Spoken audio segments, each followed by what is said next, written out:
ನಮಸ್ಕಾರ. ನಾನು ಮಾಧವಿ ಲಾಖೆ. ಎಂಟಿವಿ ವೀಕ್ಷಕರಿಗೆ ಸ್ವಾಗತ.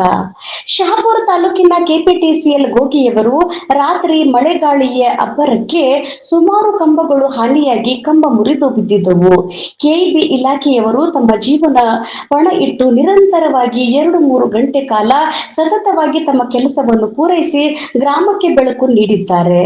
ಸೆಕ್ಷನ್ ಆಫೀಸರ್ ಮಹಂತೇಶ್ ಅವರಿಗೆ ಅಭಿನಂದನೆಗಳನ್ನು ರಾಜ ಮಲ್ಲಪ್ಪ ನಾಯಕ್ ವನದುರ್ಗ, ಹನುಮಂತರಾಯ್ ದಳಪತಿ, ಕಾಶಿಪತಿ ದೂದೆಕುಂಟೆ, ಮಾಜಿ ಗ್ರಾಮ ಪಂಚಾಯಿತಿ ಅಧ್ಯಕ್ಷರು ಎಚ್.ಪಿ. ಮಾಸ್ಟರ್ ಸೇರಿದಂತೆ ವನದುರ್ಗ ಗ್ರಾಮ ಪಂಚಾಯಿತಿ ಸದಸ್ಯರು ಧನ್ಯವಾದ ಸಲ್ಲಿಸಿದ್ದಾರೆ. ವರದಿ ಬಾಲಚಂದ್ರ, ಶಹಾಪುರ್, ಎಂಟಿವಿ ನ್ಯೂಸ್ ಕನ್ನಡ. ನಿರಂತರ ಸುದ್ದಿ ಮತ್ತು ಜಾಹೀರಾತುಗಳಿಗಾಗಿ ಎಂಟಿವಿ ಕನ್ನಡ ನ್ಯೂಸ್ ಅನ್ನು ಸಬ್ಸ್ಕ್ರೈಬ್ ಮಾಡಿ. ಧನ್ಯವಾದಗಳು.